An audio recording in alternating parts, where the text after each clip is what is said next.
ó kù ní bọ́rọ̀. Olualo gbogbo bí tó bá lè sáré mọ́ sá lọ bẹ̀. Èmi Rotimi sọ fún ẹ wípé ṣe wà wá Ìyábọ̀ jáde both home and abroad. Ó yá bàbá mo fẹ́ bí ní ìbéèrè kan ṣáfẹ́ nípa yìí náà ìtẹ́fẹ́ ní ẹ̀ẹ́dẹ́bò ni láti ọjọ́ yìí òbò wo lẹ wá ń bẹ́ ẹ má bínú sà ìránṣẹ́ Ọlọ́run ni mí ìránṣẹ́ Ọlọ́run lẹ́yìn náà sà ẹ má yẹ.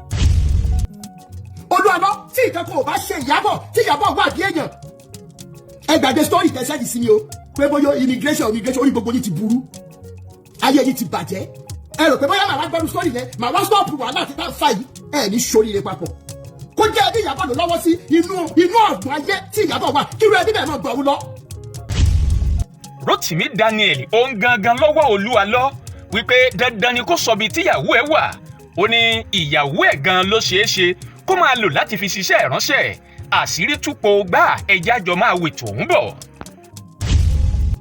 Gbogbo wọn tó bá wá jẹ́ CAC member tó rò pé tí ìkankan bá ṣe é lọ́la wọ́n rẹ́ni tí wọ́n máa fi ẹjọ́ sùn ó ṣera ẹ ní ìtò òsì lẹ́sẹ̀ méjèèjì àbámọ̀ gbà ẹ́ nímọ̀ràn pé kò mọ sàkà náà fẹ́ẹ́ ẹ̀ torí wípé ẹṣin iwájú ni tẹ̀lé ń wò sáré. tí à ń bọ̀wọ̀ fún láìmọ̀ pàlàgbà náà àwọn náà ń ṣe kí ni wọ́n ń bẹ́ bò. Mo fi ọba tó láyé gbogbo ọjọ́ tá a bí mi mo fi búra ọ̀rọ̀ tí mò ń sọ yìí alàgbà òbò tálàgbà ń bẹ́ lèmi náà àdàbà sí òní náà ń bẹ́. Inú yín dẹ̀ nìkan wà ìbájọ́ ọmọ yín là ń wá ṣe máa lọ sí irú ìpéjọpọ̀ Olualo ìbájẹ́ bí gíga ẹsẹ̀ náà là ń wá láti jọ yìí ṣe máa lọ mọ hallelujah ní káfẹ́. Yẹn gan ti jẹ́ kí a mọ̀ wípé ọ̀pọ̀lọpọ̀ tẹ́ ń pera yín ìránṣẹ́ Ọlọ́run ìránṣẹ́ èṣù nìyí ẹ̀ ń bá yé wa jẹ́ pẹ̀lú báíbù tẹ́lẹ̀ ń kà fún wa ni. Any pastor ni mo sọ o tá a bá rí obìnrin kankan tó ń gba £1 1 kobo lọ́wọ́ pastor kankan ní Nàìjíríà as a side chick ẹ jẹ́ kí n mọ̀ náà ẹ má fọwọ́ di etí torí mò ń ṣàdúrà ni as a side chick kí gbogbo orí ẹ̀yin obìnrin báyìí àìsàn tí yóò gbóògùn nínú ìnira káàrí rẹ̀ kó mọ gbé yín dé gbogbo orí ẹ̀yin obìnrin báyìí. Àdàbà Síónì náà sọ̀rọ̀ lórí ọ̀rọ̀ yìí ẹ má gbàgbé níkànnì yìí bàbá wa Násírì Ísírẹ́lì náà sọ nípa ìtẹ́lẹ̀ torí èyí á fi gbogbo ẹ̀ hàn yín tẹ́ ẹ máa gbọ́rọ̀ ọ̀hún bó ṣe jẹ́ dáadáa o ẹ má kú òun bẹ́ẹ̀ o ẹ subscribe síbẹ̀ ẹ like kẹ́sì kọ́mẹ̀ǹtì ẹ ṣé púpọ̀. Wọ́n ń béèrè wípé ìyàwó yín dà èmi rò wípé ohun tó máa pọ́n yín lé ni wípé kẹ́ ẹ sọ wípé ẹ̀yin èèyàn mi ìyàwó mi wà. Ìtorí àgbẹ̀gbẹ̀ pọ́sì tí mo ṣe yẹn pé group of friends of Ìyábọ̀ yẹn bí sí òbí they are still demanding from Olualo. Yorùbá Parapọ̀ TV ẹ máa gbọ́ ẹ máa wò ó ẹ subscribe síbẹ̀ ẹ like ẹ bó bá ṣe ń lọ àwa ò ní jẹ́ kétí yín ó di sí o. Yorùbá Parapọ̀ TV àgbàlẹ́tù ọmọdé làwó. Ọ̀rọ̀ Rotimi Daniel tí òun àti Prophet Pastor Olualo jọ ń fà ọ̀rọ̀ yìí kìí máa ṣe kèrémì ìbéèrè tí Rotimi Daniel tó sì ń bi Prophet Olualo òun náà ni pé níbo ni ìyàwó Prophet Olualo wà níbo ni wọ́n gbé Ìyábọ̀ yìí sí ṣé wọ́n fi ṣoògùn owó ni àbí wọ́n fi ṣoògùn òkìkí. Rotimi Daniel sọ pé àwọn ti jọ kẹsẹ̀ bọ́ ṣòkòtò ìjà kan náà títí ìgbà tí Prophet Olualo yóò fi sọ bí tíyàwó ẹ̀ wà. Prophet Olualo sọ bí tíyàwó ẹ̀ wà iṣẹ́ ìránṣẹ́ rẹ̀ sì ń gbòòrò. Àwọn nǹkan tí wọ́n fi tó Rotimi Daniel létí náà ni pé Prophet Olualo lẹ́bọ lẹ́rù nípa ọ̀rọ̀ ìyàwó ẹ̀ èyí tó fi pamọ́ síbì kan bóyá ó lò ní o bóyá ó rìn lọ ní o a ò tí ì mọ̀ òun náà ni wọ́n ń bára wọn fà ẹjá gbọ́ bọ́rọ̀ ọ̀hún ṣe jẹ́ látilẹ̀ torí pé Rotimi Daniel òun gan ló padà wú ọ̀rọ̀ ọ̀hún síta ẹjá máa bọ́ tòun bọ̀. Only access to presidency yet Buhari was out of Nigeria for how many months for treatment. Tinubu was out of Nigeria for treatment. Baba Adébóyè ò lè ṣèwòsàn lórúkọ Jésù. Oyèdèpọ̀ ò lè ṣèwòsàn lórúkọ Jésù. Kúmú yóò lè ṣèwòsàn lórúkọ Jésù. Olúkọ̀yà Ìbàdàn Bíọ́dún yóò lè ṣe ìwòsàn lórúkọ Jésù. Who are you? Who are you to be running after them? Tó o jókòó sílẹ̀ wípé ìwọ Ọlọ́run òótọ́ tó wà tó o bá ti lè dàbí ní ilé èèyàn káàkiri mọ́. Àwọn sọ́lá tọdún yìí ó dàbí ìgbà tó yẹ pé orí gbogbo wa ti gbálẹ̀ kò yé wa tá à ń sọ. Iṣu Ìyábọ̀ ẹ̀ ló jẹ́ kí n mọ̀ wípé the damage religion has done is far worse than what I thought. From the voice note tẹ́ máa gbọ́ àti nǹkan tí máa kà jáde. lórí àwọn relative Ìyábọ̀ tí mo rò pé wọ́n máa sọ fún Rotimi Daniel Foundation pé mọ́ ọjọ́ lọ àwọn ẹ̀yẹn ṣé bí lórí ọmọ yìí ni. The question is, tí bàbá Ìyábọ̀ bá wà láyé ṣé ọ̀rọ̀ Ìyábọ̀ máa rí báyìí? If you and I had the last hope tí Ìyábọ̀ ní láti gbà á lọ́wọ́ ẹnu ìkòkò tó wà kàtẹ́ fi dẹ̀bí ẹ̀ sílẹ̀ torí wípé wọ́n máa sọ wípé there is a friend that sticks closer than a brother. Ìtòrí àdẹ́gbẹ́ pọ́sì tí mo ṣe yẹn pé group of friends of Ìyábọ̀ yẹn ni sí òbí they are still demanding from Olualo. Mo wá fẹ́ sọ ọ̀gá kan kí n tó play voice note yẹn fún wa. Tá a bá rí ìkankan lára ẹ̀yin obìnrin kó jẹ́ family mi lóbìnrin náà tí ìkankan náà àwọn pastors yìí ná owó àwọn èèyàn lé lórí. Ṣé àwọn pé mo ti fẹ́ bí mi sí? Tá a bá rí kankan nínú ẹ̀yin obìnrin both home and abroad tí kankan nínú àwọn pastors yìí tí wọ́n ná owó olówó owó ògùn olóògùn tí wọ́n ná lé lórí directly and indirectly. Kíru gbogbo orú ẹ̀yin obìnrin báyìí kẹ́ bẹ̀rẹ̀ sí ní pasán kẹ́ bẹ̀rẹ̀ sí ní ṣìṣe. Mo mọ tí mò ń sọ. Kíru ẹ̀yin obìnrin báyìí wàhálà ti dé bẹ́ẹ̀ dáadáa káwọn lórí bẹ́ẹ̀ kú yájẹ̀ sí kó mọ gbéra sọ́sọ́ kó mọ báyìí àfi tẹ́ bá jáde wá bá mi sọ̀rọ̀ lóyá. Torí wípé iná ti jó lórí pápá báyìí ń bẹ lóko lóńgẹ́ gan fúnra ewu ni. Any pastor ni mo sọ o tá a bá rí obìnrin kankan tó ń gba £1 wọ́n kọ́bọ̀ lọ́wọ́ pastor kankan ní Nàìjíríà as a side chick ẹ jẹ́ kí n mọ̀ la ẹ má fọwọ́ di etí torí mò ń ṣàdúrà ni as a side chick kí gbogbo orú ẹ̀yin obìnrin báyìí àìsàn tí ò gbóògùn nínú ìnira táàrí ẹ̀rí kó mọ gbé yín dé gbogbo orú ẹ̀yin obìnrin báyìí. Tá a bá wá rí ọmọ kẹkẹkẹ bí fún kankan nínú àwọn pásítọ̀ tí pásítọ̀ yẹn náà ti rò wípé òun lọ́mọ síbi kan tí ó sìn lọ́jọ́ alẹ́ kírú àwọn ọmọ bẹ́ẹ̀ kọ́ lọ́mọ fi dá yín lóró. Àyàfi tẹ́ ẹ bá jáde wá túbá anything aside from coming out to expose whatever there is in the donor we don't want it. Àdúrà àwọn ọmọ yín ẹ wọnú ìdààmú débi wípé pásítọ̀ yẹn jáwọ́ pé irú kí lélẹ̀ torí wípé ewé àtẹ̀gbọ́ wọn ti bàjẹ́ wọn ò ní agbára kankan Elédùmarè ti padà lẹ́yìn wọn. Ẹ má fi ọwọ́ di etí tí bá jọ ń ṣe ni tí bá jọ ń gbàdúrà ni àdúrà làgbà. Ìyẹn lọ gbogbo ẹ̀yin tẹ́ ẹ jẹ́ àgbọ̀dẹ gbà fún gbogbo àwọn pastors yìí tẹ́ ẹ jọ ń ṣe wọlé wọ̀de ìwà ìbàjẹ́ yìí gbogbo tẹ́ ẹ ṣe tí lè fi jóná sẹ́ àṣírí yóò mọ̀ tú. Yálà ọkùnrin wá ní ẹni yálà obìnrin ní ìjẹsẹ̀ mọ́ bóyá bàbá ti tiẹ̀ gẹ́gẹ́ bóyá babaláwo ni.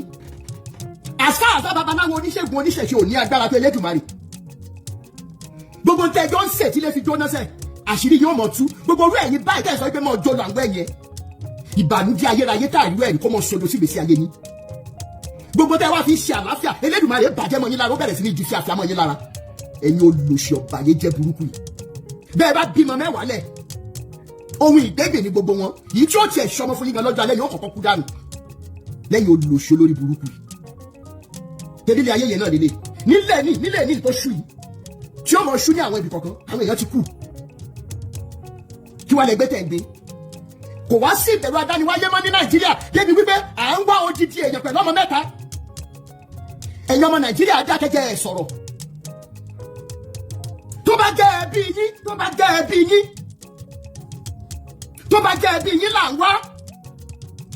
Ọmọ Jùmọ̀kẹ́ George ìyá wa Jùmọ̀kẹ́ George tí wọ́n tó wà mọ́rì wọ́n pariwo síta láàrin tó méjì mẹ́ta wọ́n wá jáde náà.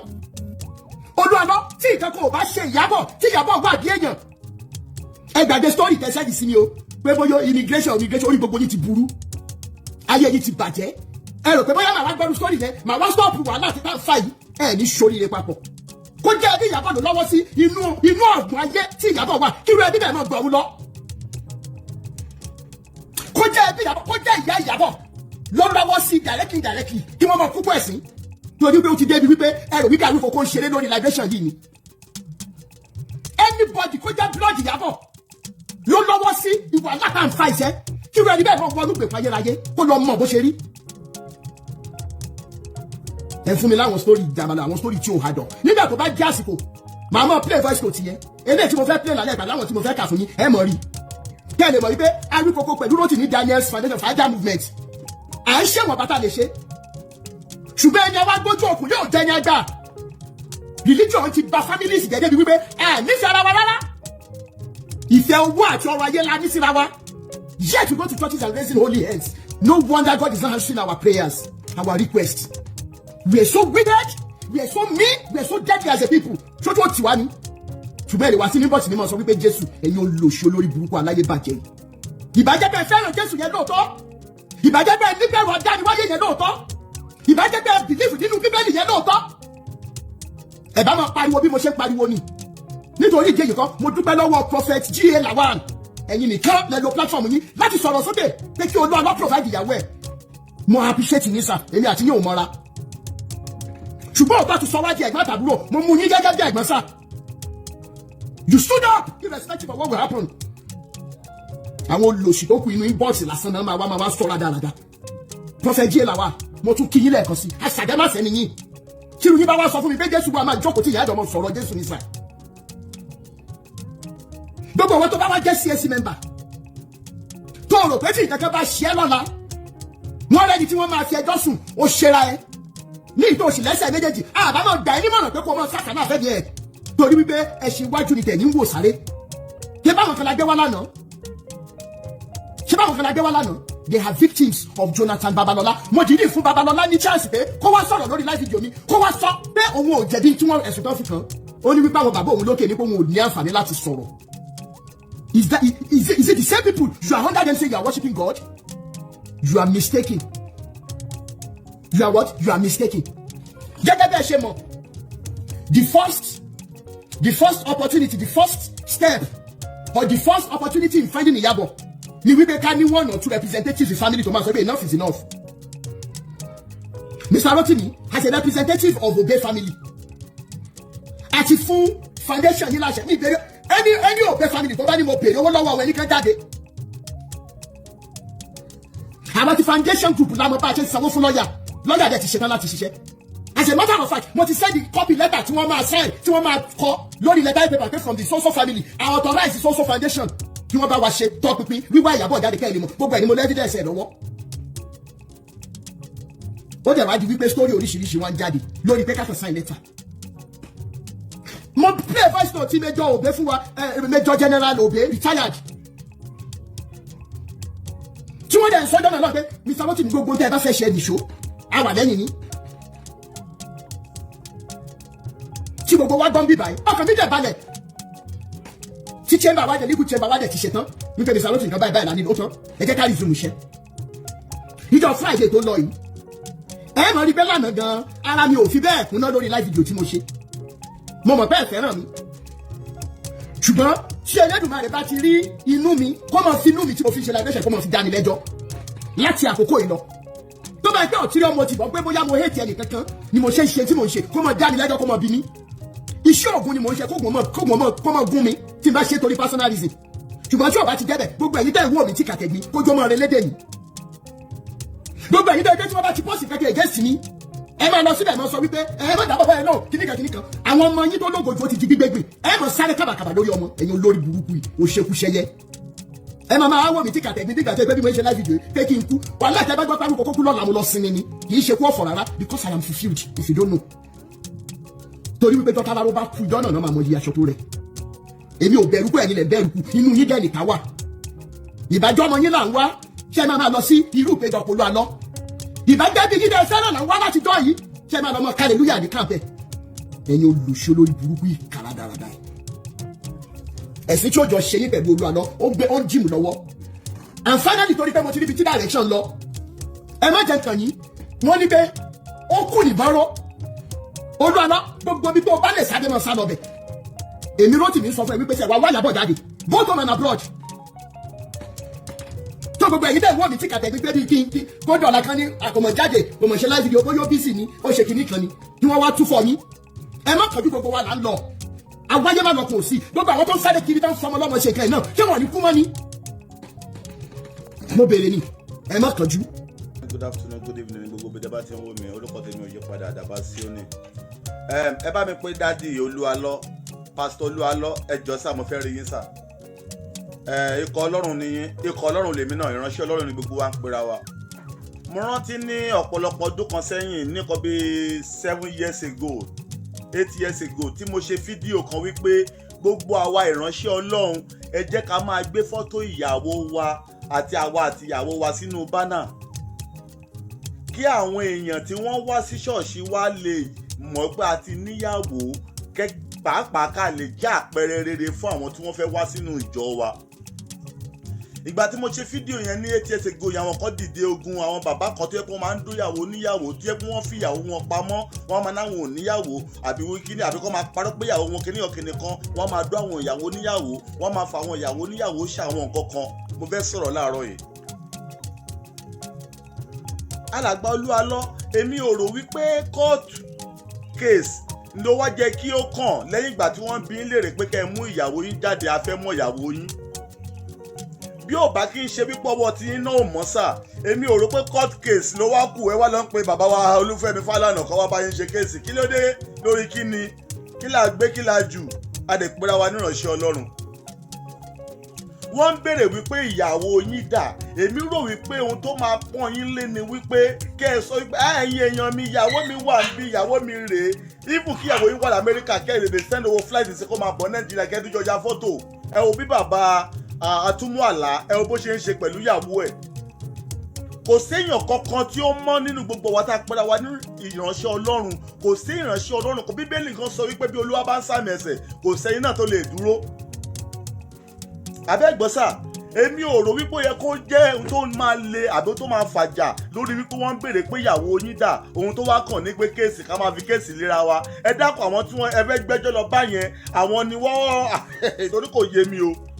Ẹ máa dúró fáǹsì tẹ ní ni sà. Ẹ máa dúró àwọn èèyàn tí wọ́n pè ní ìránṣẹ́ Ọlọ́run ni. Ẹ máa dúró àwọn tẹ́yìn gan máa tẹ́ ń rò lọ́kùn ara yín àbí tẹ́ ń dúró wípé ilẹ̀ ń tún inú ilé wọn ṣe.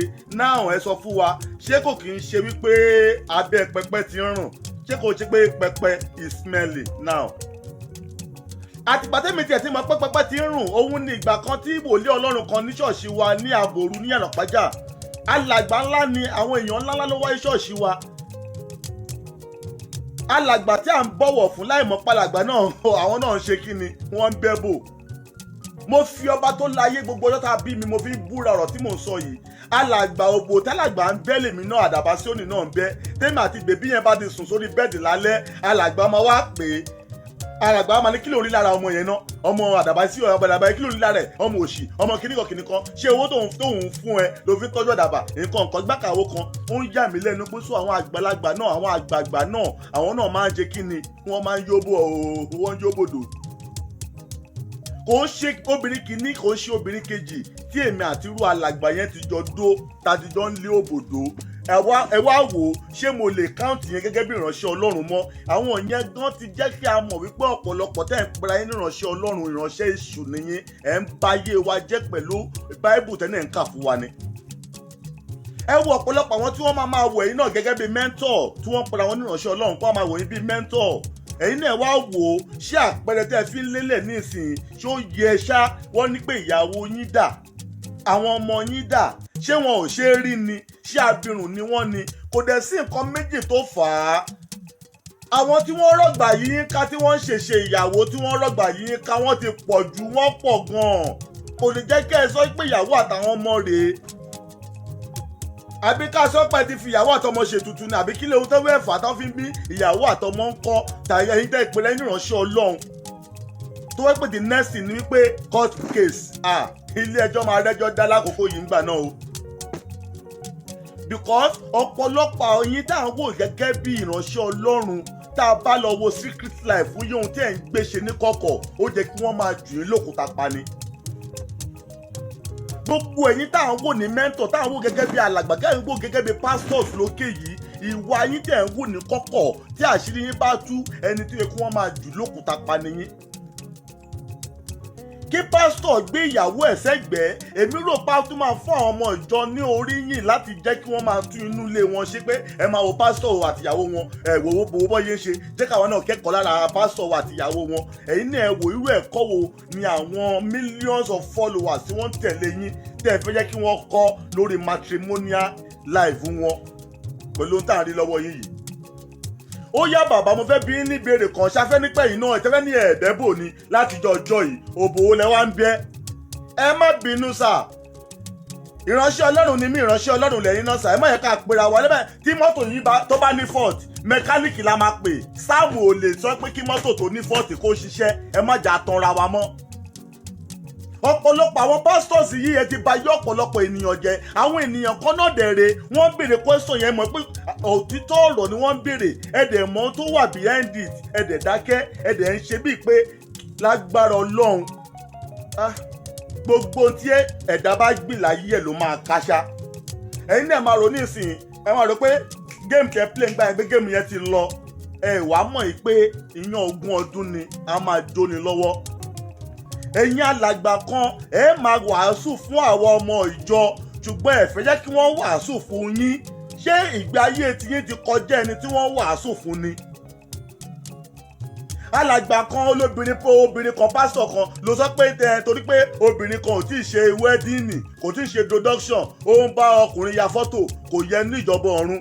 Ọmọ tiẹ̀ tó wá jẹ́ obìnrin wọ́n dẹ̀ dolóyún nínú ilé ẹ̀ ó bímọ sínú ilé ẹ̀ ẹ dákun no matter how irú ipò wo nìyàwó yín lè wà tó wá lè jẹ́ ohun ìtìjú fún yín láti gbé ìyàwó yín jáde fún aráyé. Ìwà kílẹ̀ wá ń wàásù fún wa kílẹ̀ ń pè fún wa nínú wàásù kílẹ̀ ń wàásù fún wa dẹ́n. Àwọn ará wọn kan wọ́n wá ń sọ̀pọ́tì yín iṣẹ́ ìránṣẹ́ ti wá dàbí cultism ó ti dàbí cultism àwọn cult members. Àgbàlá Gabriel ẹjọ́ ara ti yín o ọ̀gá ṣọwọ́n pọ̀wọ̀ wọ́ gan ṣú ara ẹ̀ wọ́n sọ̀rọ̀ pé ìkéyàn gbéyàwó ẹ̀ jáde ó sọ pé ó fún ẹ 1 million ó fún ẹ 20 million ṣọ́rọ̀ owó ni wọ́n ń sọ̀rọ̀ ń pa èyí ni. Ṣé owó ìyẹn náà ni pé èèyàn dára ni àbí ìwà ẹ̀ nǹkan tí a fẹ́ kọ́ látara ẹ̀? Bíbélì ẹ̀yẹ́ kì í sọ fún yín àwọn ènìyàn ní tí wọn ò ka Bíbélì mọ́ àwa tá a pera wa ní ìránṣẹ́ Ọlọ́run àwa ló kù táwọn ènìyàn ń kà ìgbé ayé wa ni wọ́n fẹ́ máa fi ṣèwàwù. Now èyí tí Pastoral ṣe ń sìn ẹ dákun ṣó fìyìn fún Ọlọ́run ni.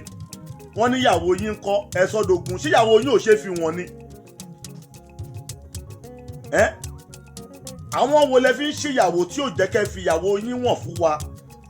Òun nínú fi ń bí ọ̀pọ̀lọpọ̀ yín tẹ́ pẹ́rẹ́ níránṣẹ́ Ọlọ́run nígbà tí mo ṣe fídíò yẹn wípé gbogbo bánà tẹ́yìn pásítọ̀ bá ti ń ṣe ẹ máa gbéyàwó yín sẹ́gbẹ̀ẹ́ nínú bánà yẹn káwọn tá à ń pọ̀ ní ṣọ́ọ̀ṣì yín mọ̀ pé ẹ ti níyàwó ẹ ti lọ́kọ. Ọ̀pọ̀lọpọ̀ ò lè fi ìyàwó ẹ̀wọ̀n ọ̀pọ̀lọpọ̀ ò jẹ́ káwọn mọ̀ pé ọ̀n jẹ́ kọ́ ọmọ ọ̀jọ́ mọ̀ pé òun ti níyàwó nítorí kó fẹ́ bẹ́ wọn lóbò ó fẹ́ parọ́ gbowó lọ́wọ́ wọn. Kí ló dé bí Olúwa ò bá kọ́lé náà àwọn tí ń kọ́ ń ṣe lásán ni bá wa fi gìrìgìrì wèrèwèrè kọ́ ọ. Bíbélì sọ wípé aṣiwèrè ń kó ọrọ̀ jọ. Èmi ròyìn pé bí ọ̀rọ̀ ìbá tiẹ̀ wá rí báyìí irú Rótìmí Daniel yẹn àwọn yẹn kàn ń bú bọ̀bọ̀ yẹn ni bọ̀bọ̀ yẹn ń sọ àwọn àṣírí tó ti rí ní àárín àwa tá a pera wa níránṣẹ́ Ọlọ́run ni. Ìgbé ayé wa tá a ti fi ba yọ ọ̀pọ̀lọpọ̀ jẹ́ tá a tẹ̀sí tí fi kọ̀ntínú ba yọ ọ̀pọ̀lọpọ̀ jẹ́ you call yourself a pastor ìgbé ayé ẹ̀ ò ṣe àbí kò yé mi tọrọ irú pastor wa nìyí sà. Wọ́n níbo nìyàwó yín wà?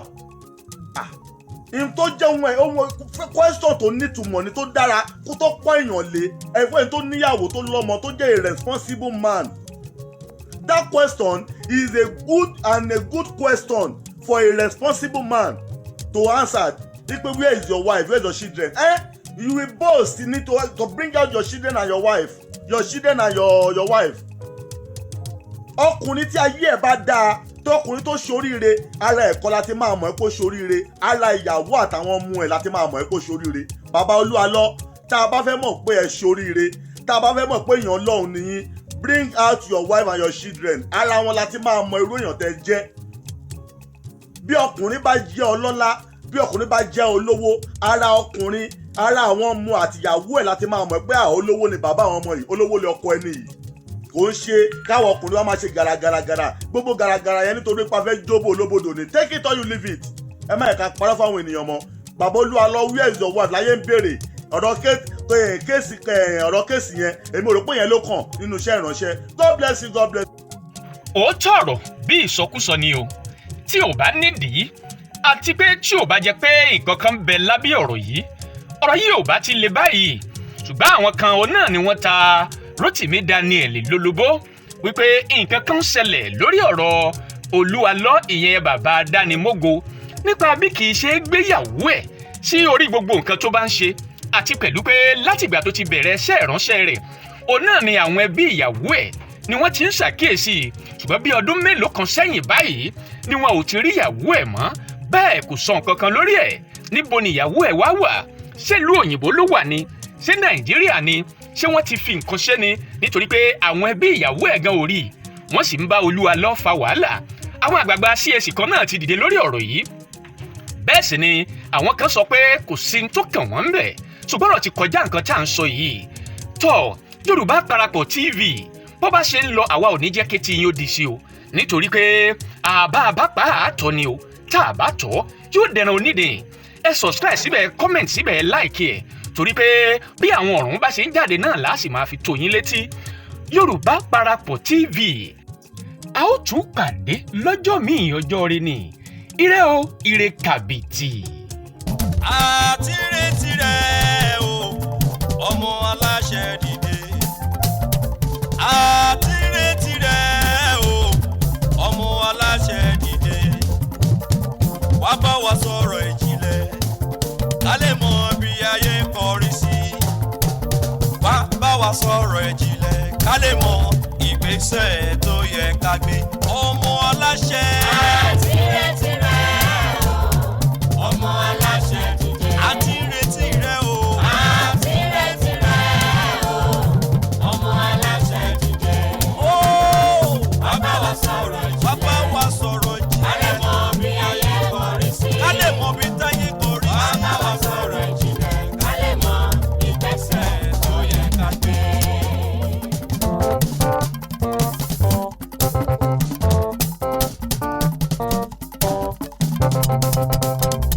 Àti retí rẹ̀ o, ọmọ aláṣẹ dìde. Àti retí rẹ̀ o, ọmọ aláṣẹ dìde. Wá bá wa sọ̀rọ̀ ìjìnlẹ̀, ká lè mọ bí ayé kọrí sí. Wá bá wa sọ̀rọ̀ ìjìnlẹ̀, ká lè mọ ìgbésẹ̀ tó yẹ ká gbé. Ọmọ aláṣẹ. Àti retí rẹ̀.